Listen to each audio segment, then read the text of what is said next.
Welcome to the deep dive. Today, we're tackling quite a figure, Satan. A big one, definitely. Yeah.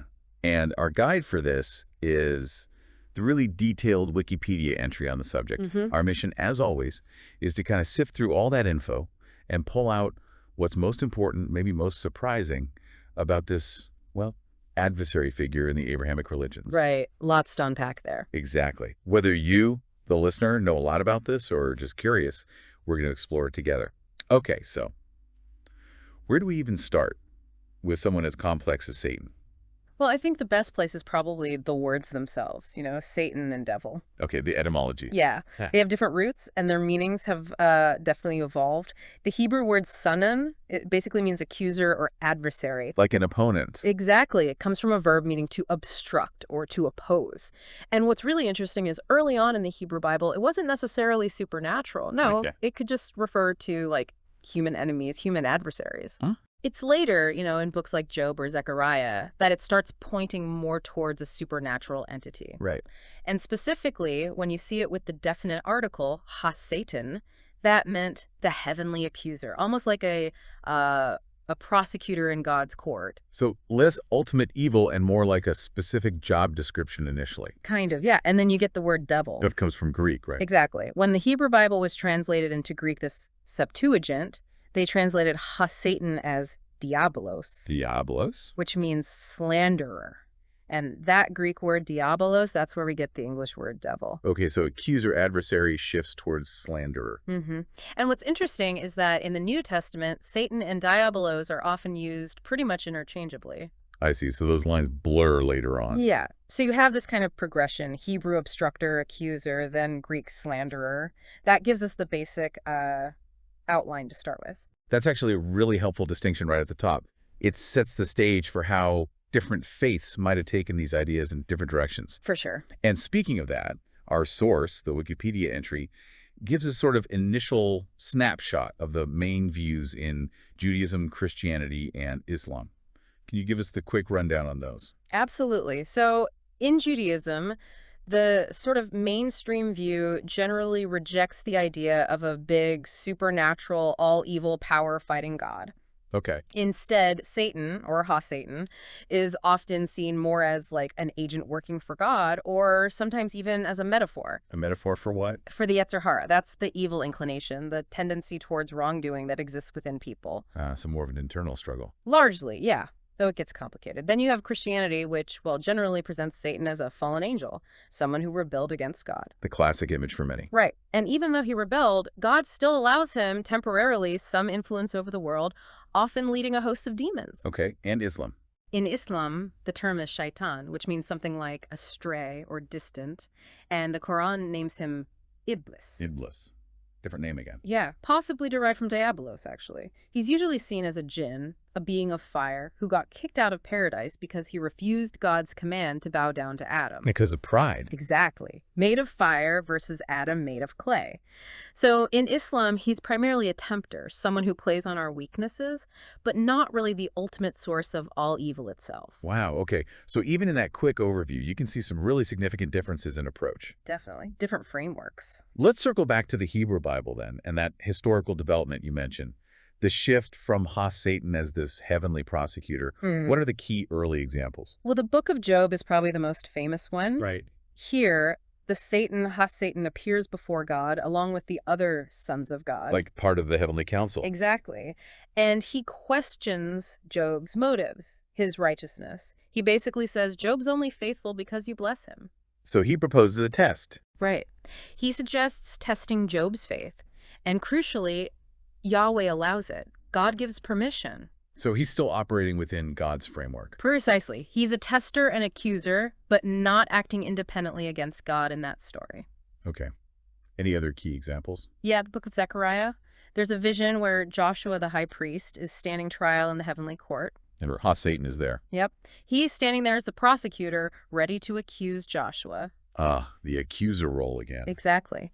But in this case, Yahweh actually rebukes Ha-Satan and declares Joshua cleansed, symbolizing divine forgiveness. So God overrules the accusation. It shows that dynamic. The accusation happens, but divine mercy prevails. It really reinforces that Ha-Satan is, at this stage, more like a function within the divine government, not some rogue power. Not an independent force of evil yet. Not quite, no. And the source material, the Wikipedia page, also points out some interesting nuances elsewhere. Like what? Well, in the Book of Numbers, there's an instance where an angel of Yahweh blocks Balaam's path. I remember that story. And that angel is actually referred to using the word Satan, meaning adversary or obstructor in that context. So an angel of God acting as a Satan. Exactly. And then there's this really interesting comparison between two versions of the same story. Which one? David's census. In 2 Samuel, it says, the anger of the Lord burned against Israel, and he incited David to take a census, leading to a plague brought by the angel of Yahweh. Okay. But in 1 Chronicles, which was written later, it revisits this story and says, a Satan, or possibly Satan, without the article incited David to take the census. Ah, so the blame shifts a bit. It does. It suggests maybe a development in thinking, or at least a different theological emphasis, attributing the incitement to this adversarial figure rather than directly to God's anger. That's fascinating. Shows how the idea might have been evolving. Right. And the entry also mentions that sometimes you see hints of this adversarial role even when the word Satan isn't used. Terms like sons of Belial, or the troubling spirit sent to Saul, or the lying spirit that deceives Ahab's prophets. So the seeds are there, even if the fully formed figure isn't quite solidified yet? Pretty much. Still generally operating under God's sovereignty in the Hebrew Bible. Okay. So what happens next? When does this figure start to become more, well, malevolent and independent? The source mentioned the Second Temple period and Zoroastrian influence. Yes, this is a really key transition point, it seems. During the Second Temple period, roughly 500 BCE to 70 CE, Jewish culture had significant contact with the Persian Empire. And the Persians were predominantly Zoroastrian. Right. Exactly. Zoroastrianism had this strong dualistic element, with Ahura Mazda, the wise lord, the good creator god, Versus all? versus Angra Mainyu, or Ahriman, the destructive spirit, the source of evil, darkness, lies, a powerful entity in direct opposition to the good God. So a cosmic battle between good and evil. A very prominent one, yes. And scholars suggest this concept of a powerful, independent evil force likely influenced Jewish thought during this period of cultural exchange. Making the idea of a purely subordinate accuser maybe seem insufficient. Perhaps, or adding new dimensions to it. And it's also during this time that the Septuagint translation happens. Right, where Ha-Satan becomes Diabolos, the slanderer. Exactly. Which already carries a slightly more negative, active connotation than just accuser or adversary. It sort of paves the way for how the New Testament will use the term. And is this when we start seeing Satan portrayed more explicitly as an opponent of God in Jewish writings? Yes, particularly in texts written during this period that weren't ultimately included in the Hebrew Bible canon, what we call the pseudepigrapha and apocrypha, Wow. especially the apocalyptic literature. Like the Book of Enoch?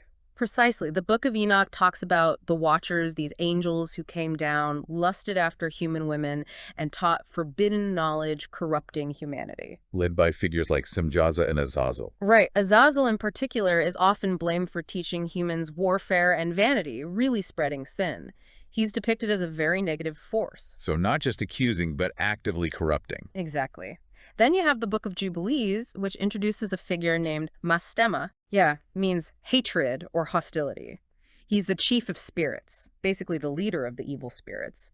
And God actually grants him authority over a portion of these spirits to tempt humans and lead them astray. God grants him authority. That's interesting. Still a bit of divine allowance there. It is. Jubilees says Mastema even asked God to test Abraham by telling him to sacrifice Isaac. Wow. So he's instigating things. And other texts from this era mention figures like Sataniel, explicitly named as a fallen watcher in 2 Enoch. The Book of Wisdom talks about the devil bringing death into the world. Though initially that was often attributed to Cain, right? Yes, but you see the association shifting towards the supernatural adversary.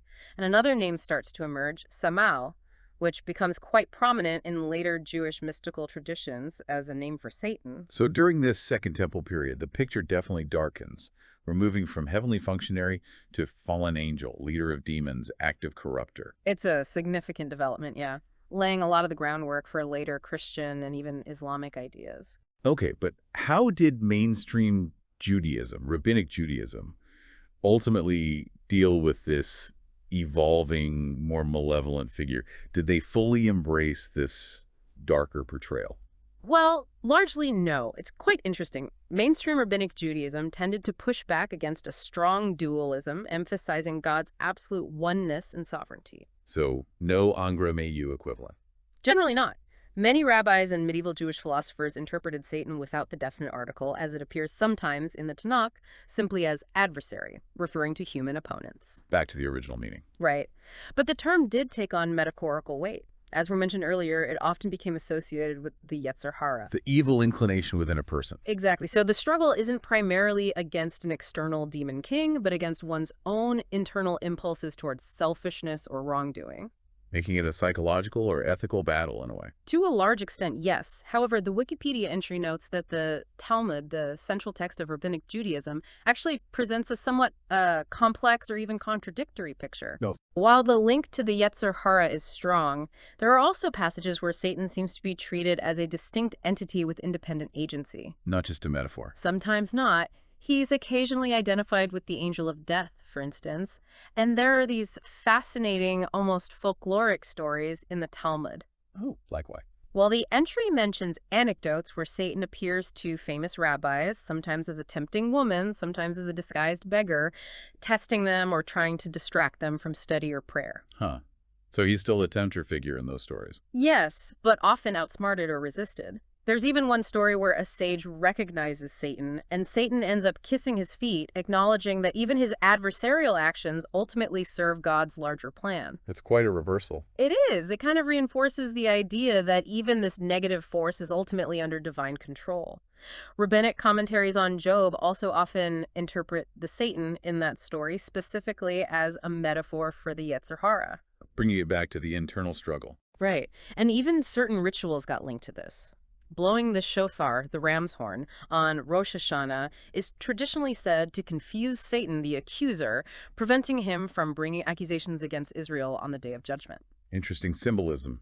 What about Jewish mysticism, Kabbalah? Kabbalah offers yet another layer. It often views Satan, sometimes called Samael, as an agent within the divine structure, albeit on the left side, at the side of judgment. His role is to tempt, to create challenges, which then allows humans to exercise free will and earn merit, and also provides grounds for accusation in the heavenly court if they fail. So a necessary part of the cosmic machinery in a sense? In some Kabbalistic views, yes, a force of separation and testing, but still ultimately part of God's creation. And Hasidic Judaism sometimes refers to him as Baal Devar, master of the thing, again linking him to temptation and obstacles. So how do modern Jewish denominations view Satan today? Is there consensus? Not entirely. Orthodox Judaism generally accepts the range of classical views found in the Talmud and later sources, allowing for both metaphorical and more literal interpretations. Reform Judaism, on the other hand, tends to strongly emphasize the metaphorical understanding Satan as a symbol of the Yetzer Hara, human evil, and selfishness, rather than a literal demonic being. So quite a spectrum within Judaism itself, but generally pulling away from the idea of an independent rival power. That seems fair to say, yes. A real emphasis on God's unity and the internal nature of the struggle against evil. Okay, let's shift gears then to Christianity. This is where the figure of Satan arguably becomes most prominent as the ultimate adversary. The entry lists a few synonyms. Right. We already covered devil from Diabolos. Then there's Beelzebub. Beelzebub sounds familiar. Yeah, in the Synoptic Gospels, Matthew, Mark, Luke, Jesus' opponents, accuse him of casting out demons by the power of Beelzebub, who they call the Prince of Demons, basically identifying him with Satan. But that name had older roots. Yes, Beelzebub, or originally Baalzebul, was likely the name of a Philistine god mentioned in the Hebrew Bible. So it's an example of an older pagan deity being sort of demonized and absorbed into the Satan mythology. Okay. And Abaddon Apollyon. That one comes from the book of Revelation. Abaddon, Hebrew, or Apollyon, Greek, means destroyer. He's described as the angel ruling the abyss, the bottomless pit, and the king of a plague of demonic locusts. While not always explicitly Satan, he's often equated with him due to his destructive role.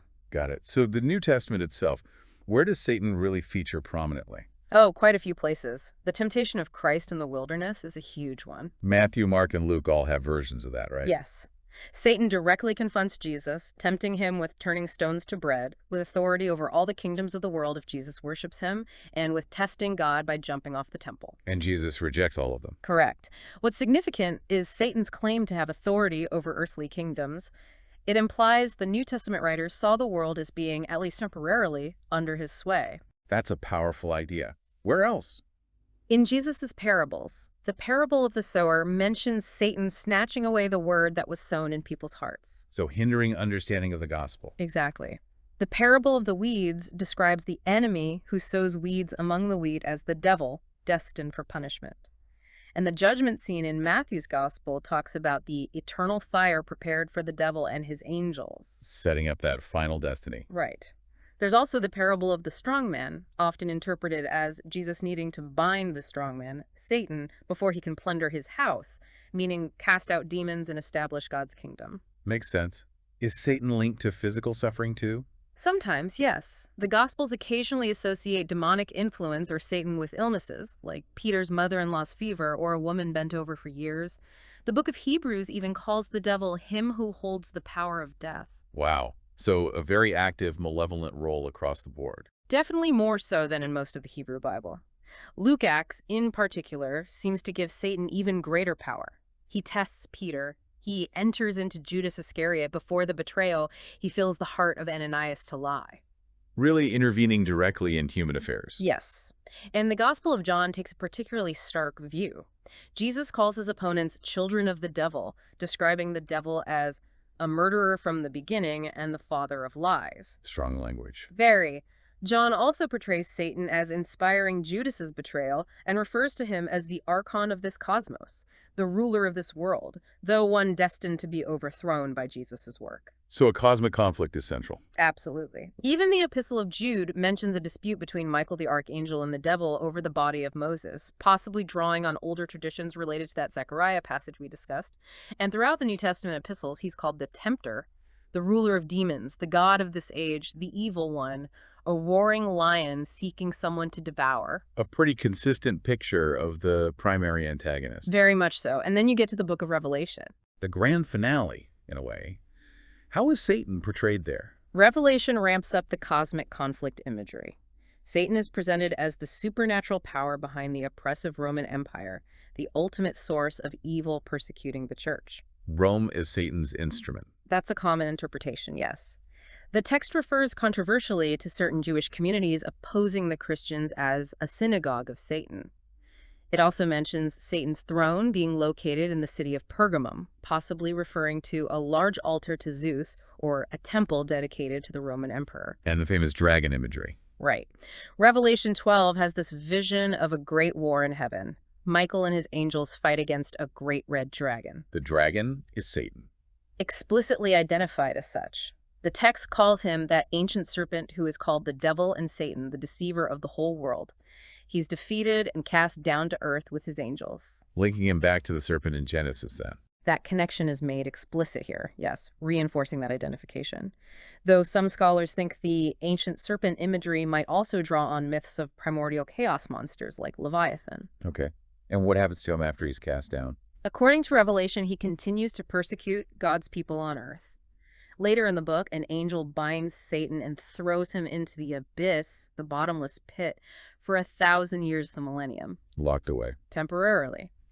After the 1,000 years, he's released for a short time, gathers nations for a final battle against God, but is definitively defeated and thrown into the lake of fire and sulfur, where the beast and false prophet already are, for eternal punishment. The ultimate end for evil in that narrative.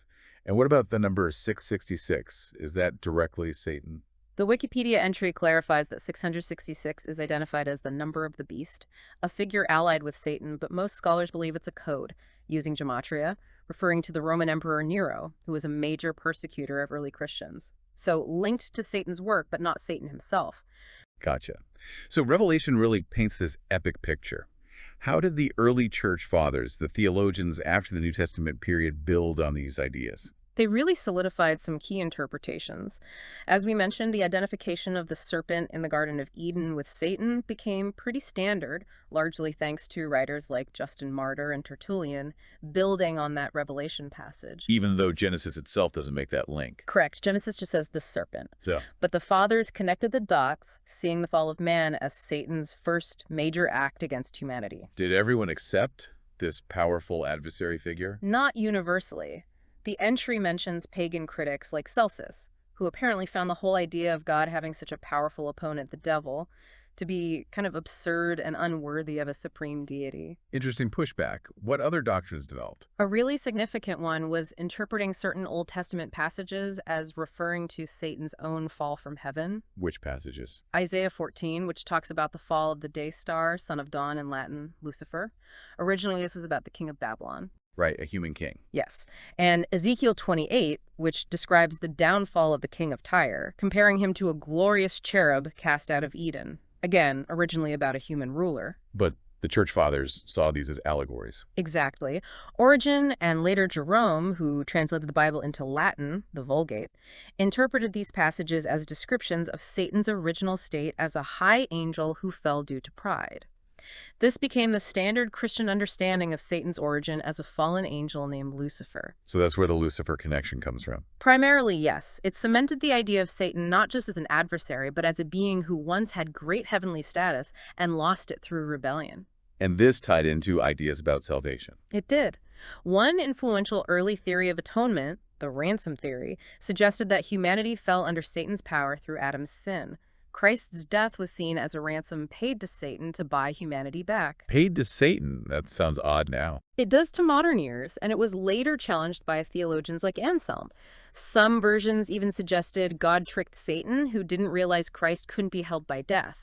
But it shows how central Satan was to early Christian thinking about sin and salvation. And belief in demons was strong too. Very much so. Belief in demonic possession was widespread, and performing exorcisms in Christ's name was seen as a key way the church demonstrated God's power over Satan and his forces. Okay, so the foundations were firmly laid in the patristic era.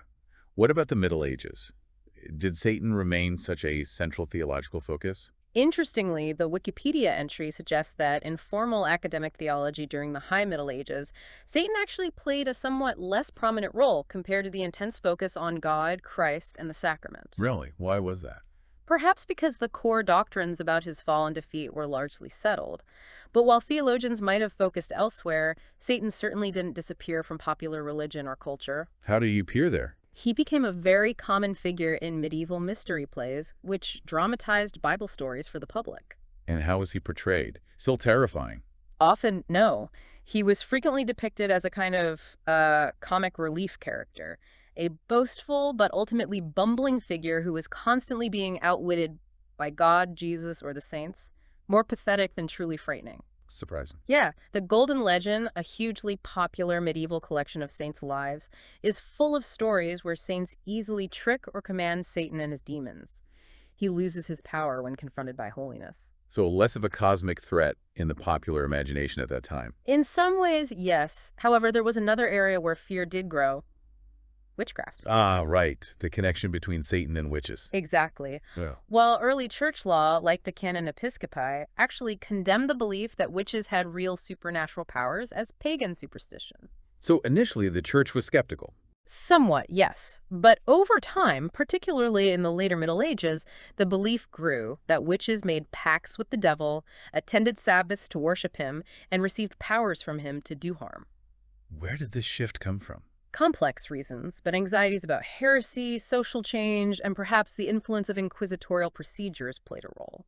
Papal pronouncements, like Pope John XXII's bull Super Ilius Specula in the 14th century, started condemning folk magic and divination as forms of demonic consultation. By the 1430s, the entry notes, the church hierarchy increasingly saw witchcraft not just as scattered superstition, but as an organized conspiracy led by Satan against Christendom. Setting the stage for later witch hunts. Precisely. So, a bit of a split. Theologically, maybe less central, but culturally, especially regarding magic and witchcraft, Satan's perceived influence was growing. Okay, so that leads us into the early modern period, the Reformation, the scientific revolution. How did perceptions of Satan change then? This period, roughly the 1500s to 1700s, saw a real intensification of the focus on Satan's power and a heightened fear of him, especially in the early part. Fueled by the Reformation. To a large extent, yes.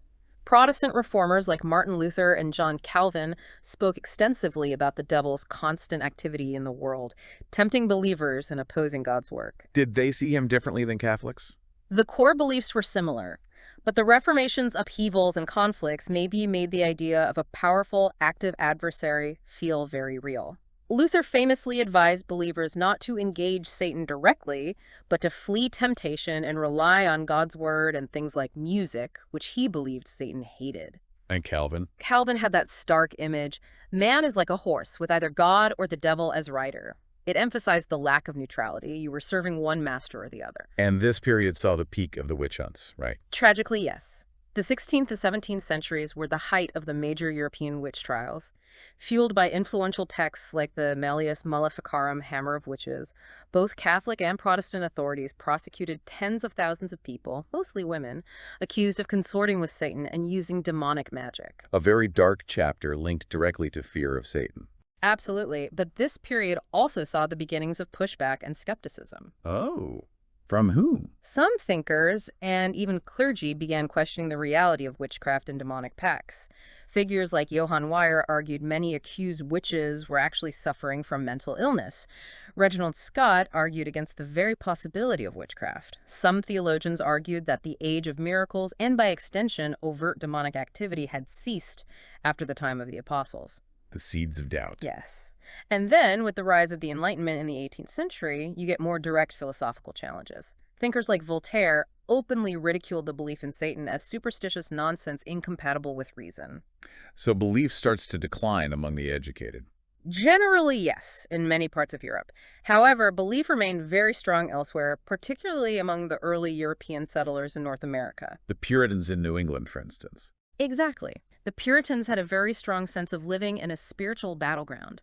They believed Satan actively reigned in the wilderness of the New World and often associated Native Americans with devil worship.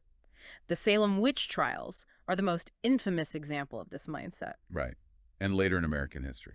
During the periods of religious revival known as the Great Awakenings, preachers often portrayed Satan as the primary opponent of the evangelical movement, actively working to prevent conversions and undermine faith.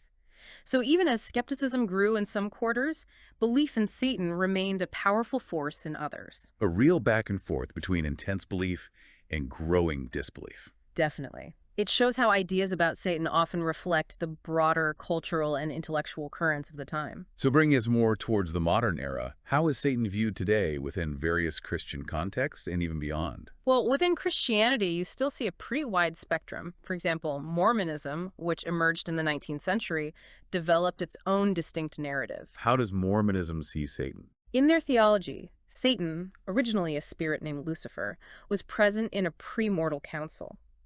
He proposed a plan of salvation that eliminated human agency, wanting the glory for himself. When his plan was rejected in favor of Jesus Christ's, he rebelled and was cast out along with his followers. So a premortal rebellion. Yes. Mormon scripture also teaches that Cain loved Satan more than God, and that Moses was personally tempted by Satan in the wilderness. So a very literal, active adversary. And what about mainstream Christianity today? Belief in a literal devil and the possibility of demonic influence or possession remains quite strong in many evangelical, charismatic, and Pentecostal circles, as well as in traditional Catholicism, particularly in the U.S. and Latin America. Are there polls on this? The Wikipedia entry cites a 2013 YouGov poll suggesting about 57% of Americans believed in a literal devil, with belief higher among certain religious groups. There's also talk of a kind of composite image of Satan in popular American culture, drawing bits from the Bible, bits from Milton, bits from horror movies. A cultural amalgamation. Sort of, yeah. And interestingly, the entry notes that the Catholic Church under Pope Francis has actually brought renewed attention to the reality and activity of the devil, speaking about him more frequently than his recent predecessors. So a re-emphasis in some official quarters. Seems so. But on the other end of the spectrum, you have liberal Christianity. How do they tend to view Satan? Often, Much more metaphorically, Satan is seen not as a literal fallen angel, but as a powerful symbol or personification of evil, sin, destructive forces, or systemic injustice in the world. A way to talk about the reality of evil without positing a literal supernatural being. Right. And what about the Antichrist figure? How does he relate to Satan in Christian thought? That relationship is also interpreted differently. Some see the Antichrist as a human figure empowered by Satan, maybe even indwelt by him, acting as Satan's final agent on Earth. Others might see them as more distinct entities working in concert. The dominant view, though, probably leans towards the Antichrist being Satan's primary human manifestation or puppet in the end times. Okay, so even today, a real diversity of views within Christianity, from the very literal to the purely symbolic. Absolutely. The figure continues to be interpreted and reinterpreted. Let's turn now to Islam. We touched on Iblis earlier. How does the Quran itself develop his story beyond the refusal to bow to Adam? The Quranic narrative is quite consistent. After his refusal and expulsion, Iblis asks God for respite, for a delay in his punishment until the day of judgment. And God grants it. Yes, God grants him this delay. Iblis then vows that because God has caused him to err, he will lie in wait for humans on God's straight path and tempt them from all sides to make them deviate and be ungrateful. So his mission is explicitly to lead humanity astray. Yes, but crucially, he acknowledges his limitations. He admits he won't have power over God's truly faithful servants. His influence is primarily through temptation, whispering evil suggestions waswas into people's hearts and minds. Exploiting their weaknesses, like we said earlier. Exactly. He plays on arrogance, greed, envy, forgetfulness of God. But the Quran emphasizes that humans have the choice to resist. Obedience to God's laws, remembering God, seeking refuge in God. A'udhu billahi minash shaitanir rajim. I seek refuge in Allah from the accursed Satan. And reciting the Quran are presented as antidotes to his influence. So protection is available through faith and practice. Definitely. He's portrayed as a confirmed enemy of humanity, and worshiping him or following his path is strictly forbidden, leading only to ruin. But he's not depicted as a rival god or a force equal to Allah. His power is limited and permitted by God as a test for humankind. And the Quran mentions Job recognizing Satan as his tormentor. Yes, unlike the Hebrew Bible's Book of Job, where the interaction is between God and Satan, the Quranic version has Job explicitly state that Satan has afflicted him with distress and suffering. Interesting difference. So the Quran provides the core narrative. What about later Islamic tradition? Did it expand on the figure of Iblis? Oh, significantly. Islamic tradition, including hadith, sayings of Prophet Muhammad, tafsir, Quranic commentary, and stories of the prophets, fleshes out the picture considerably. Like the debate about whether he was an angel or a jinn. Right. That was a classic point of discussion for early scholars. The Quran calls him one of the jinn in one verse, 18.50, but elsewhere implies he was among the angels when commanded to bow. So how is that reconciled? Different interpretations arose. Some, like Ibn Abbas, suggested he belonged to a specific tribe of angels made of fire, distinct from the angels of light, or that jinn could sometimes refer to angels hidden from sight. Others, like Hassan of Basri, insisted he was originally a jinn, not an angel, who had attained high status through worship before his fall.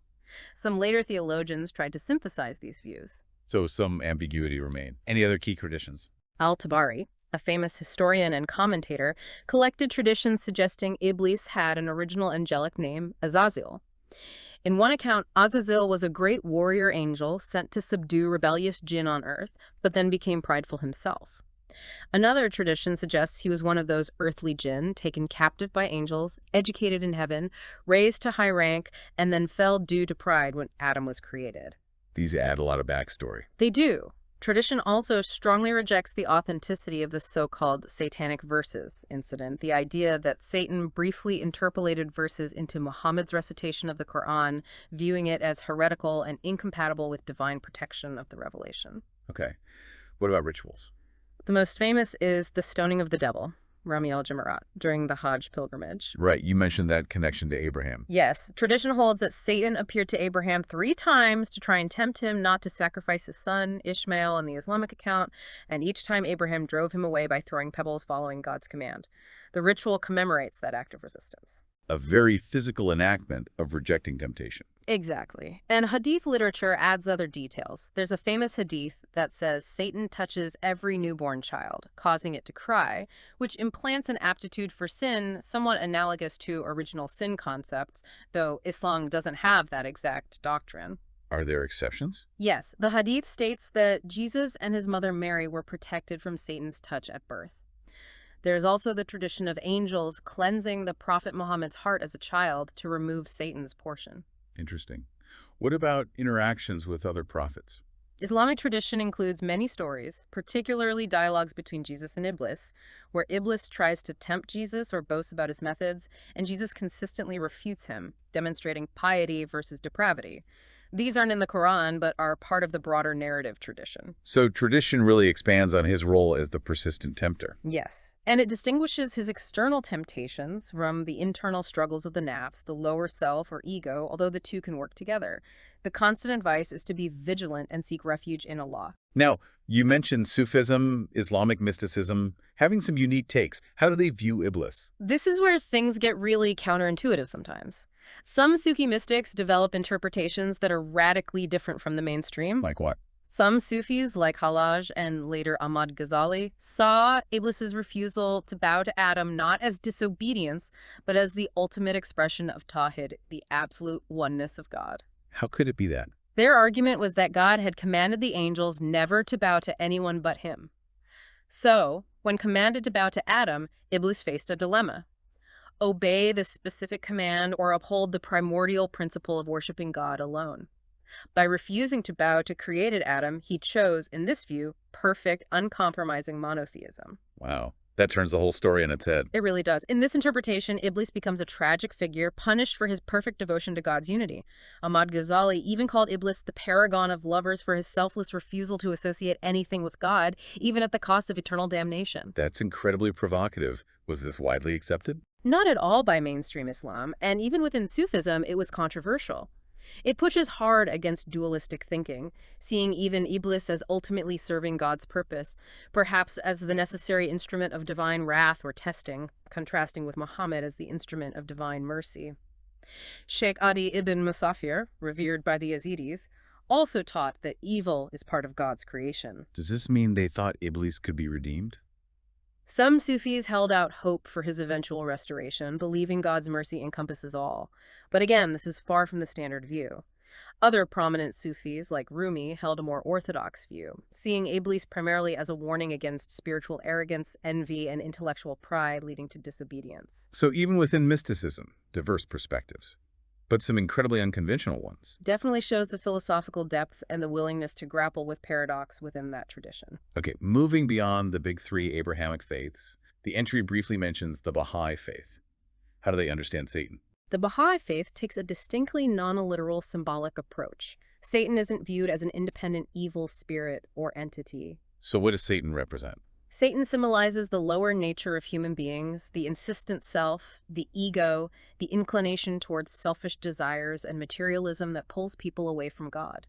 Satanic actions are those motivated by this lower self. Similar to the Yetzer Hara idea in some ways? There are parallels, yes. Yeah. It internalizes the source of evil within human nature and choices, rather than externalizing it onto a cosmic adversary.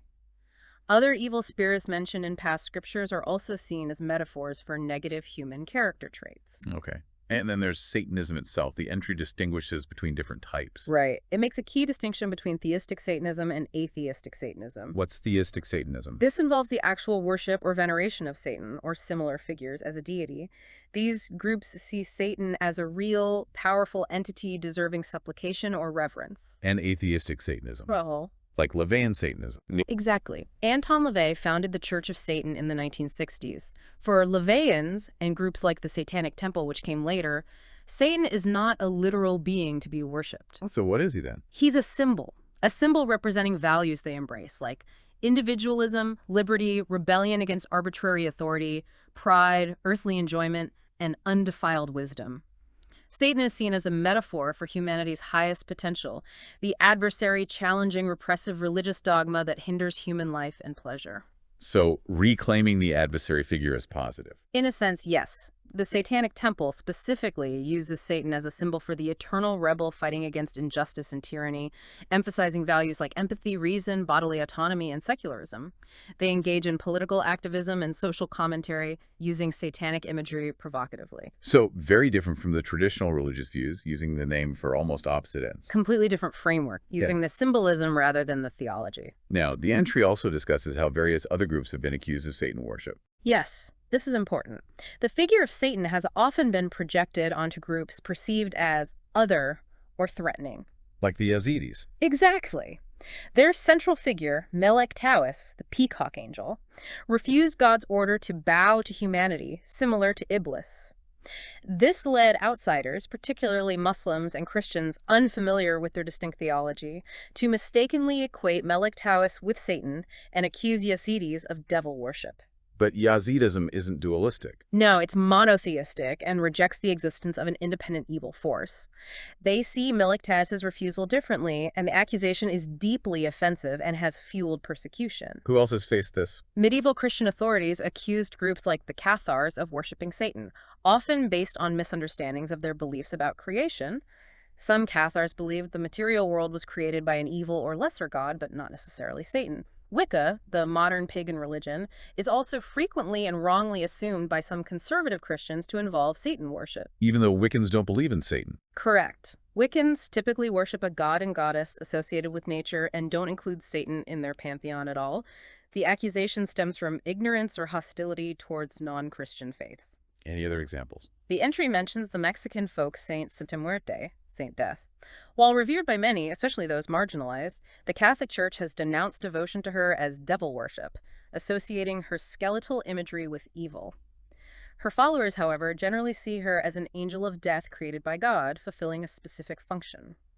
So these accusations often rely on superficial similarities or outright misinformation. Yes, and the entry notes that a lot of modern folklore about satanic cults, like the Satanic Panic of the 1980s and 90s, involving claims of widespread satanic ritual abuse. Which were largely debunked, right? Yes, largely found to be based on moral panic, conspiracy theories, and urban legends, often recycling medieval beliefs about witchcraft rather than reflecting the reality of any actual Satanist groups. It shows how potent the idea of Satan remains as a cultural bogeyman. A powerful symbol to project fears onto. Let's talk about that cultural impact more broadly. How has Satan been portrayed in literature, art, and music? Oh, he's been a massive figure in Western culture. In literature, you have some iconic portrayals. Like Dante. Absolutely. Dante's Inferno places Satan, called Lucifer or Dis, right at the bottom, center of hell. But he's not a fiery ruler. He's monstrous, giant, three-faced, frozen in ice up to his chest, weeping bloody tears, and endlessly chewing on the arch-traitors Judas, Brutus, and Cassius. A figure of impotence and ultimate coldness. A very striking image. Who else? Chaucer, in the Canterbury Tales, has some more comedic portrayals, drawing a bit on the medieval play tradition. Then there's the whole Faust legend, most famously dramatized by Christopher Marlowe. Selling a soul to the devil. Well, technically to Mephistopheles, a demon serving Lucifer Satan in exchange for knowledge and power, that theme of the demonic pact becomes huge. And Milton's Paradise Lost. That's arguably the most influential literary portrayal in English. Milton presents Satan as this complex, charismatic, tragic anti-hero. He's undeniably arrogant and rebellious, but also articulate, defiant, and presents a case against what he sees as God's tyranny. Many readers, perhaps unintentionally on Milton's part, found him a compelling, almost sympathetic figure. Shaping the rebellious hero image of Satan. Definitely contributed to it. Later romantics like William Blake built on this, sometimes seeing Milton's Satan as a model of heroic rebellion against oppressive authority, or even representing reason constrained by dogma. Fascinating. What about film and TV? Satan's been a movie staple almost since the beginning. Early trick films by Georges Méliès featured devilish figures. B-movies loved depicting black masses and satanic cults, often quite sensationally. And more mainstream horror. Oh yeah. Hammer horror films in the UK helped shape the popular visual image.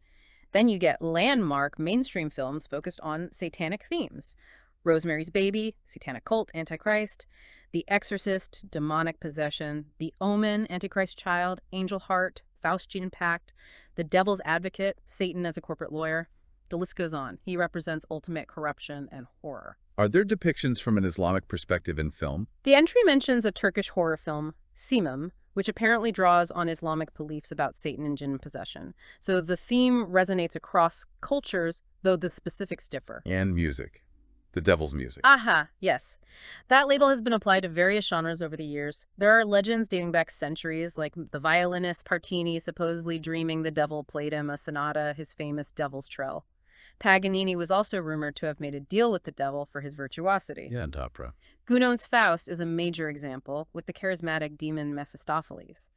Then, in the 20th century, jazz, and especially the blues, were often called the devil's music by conservative religious folks. The Crossroads legend. Exactly.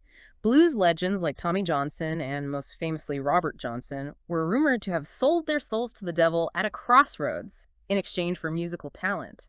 Whether true or just folklore, it's a powerful myth. And rock music. Of course, bands like the Rolling Stones, Sympathy for the Devil, and especially heavy metal bands like Black Sabbath, Slayer, and many others have used satanic themes and imagery, sometimes seriously, sometimes for shock value, sometimes exploring themes of rebellion or darkness. So a constant presence in music, too. Ah. Lastly, visual art.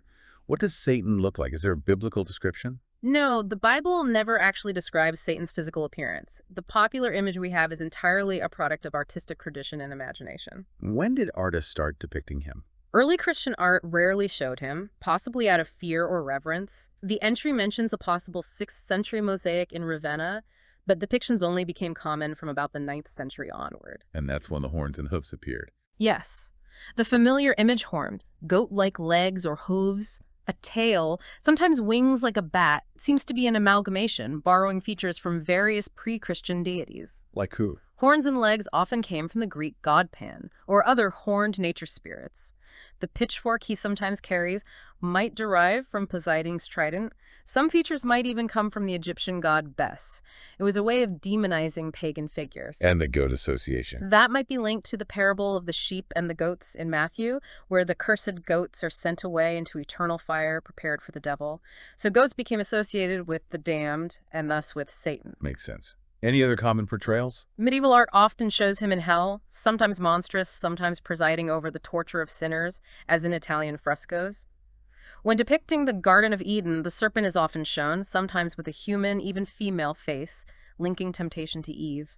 Demons assisting Satan were depicted in countless grotesque and monstrous forms. Did the image change later on? The suave, sophisticated devil, maybe a gentleman in black with subtle horns or a tail, owes a lot to literary and operatic portrayals of Mephistopheles. Yeah. Less monstrous, more insidiously tempting.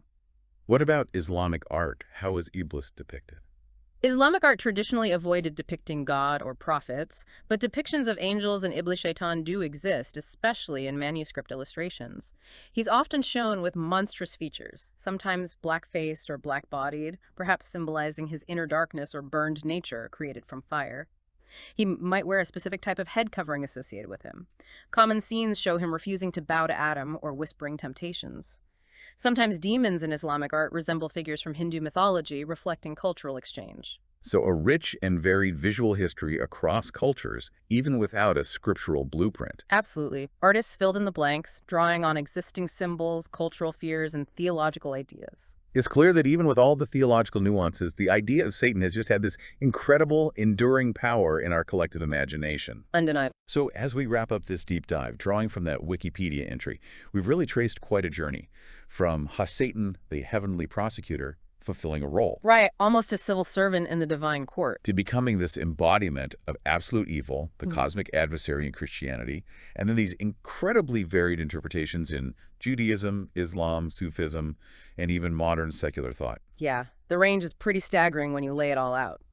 From internal inclination to fallen angel to symbol of rebellion. It really is. So maybe a final thought for you, our listener, to chew on.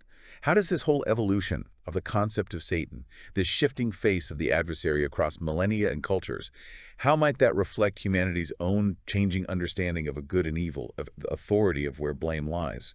Or maybe think about how these powerful cultural images, Milton's Satan, Dante's Satan, the movie devil, how do they continue to shape our gut-level reactions to ideas of temptation, rebellion, or things we perceive as evil today? Good questions. There's clearly so much more depth here. We definitely encourage you to explore the source material further, Check out the nuances, the differing scholarly views mentioned in the Wikipedia entry, and keep digging. Always more to learn. Absolutely. Thanks for joining us on the Deep Dive.